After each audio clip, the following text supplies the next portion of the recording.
Torvald Einsen, nu då sitter och skriva med sin distin och korsten den finalen i Färjabanka Cupen i Norge i Klaxvik och till så säger två liströja som har släppt spel mot Tikkun i semifinalen.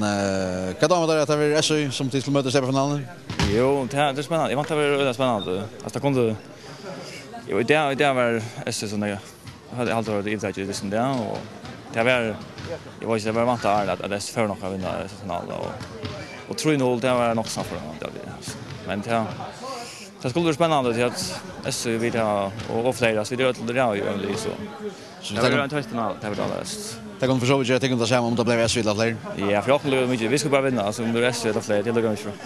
Nu då säger Florida District till släppa ut spela vi men titta vad sitter skriva och fält vi allt till och annars. Hur ser vi Stig över i floorball nere i Cupen?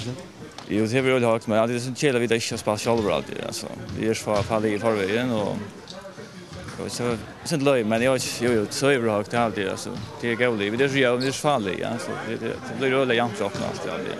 Men det spelar själva. Det hade ju själva skilt nu. Nästa år kommer det berätta över 8 en seger för. Jo. Det är alltid. Alla bröder reglerna vi spelar vi eller men jo det går vi det för nu så vi det spelar också det är inte det är så gott att ja, det är allt.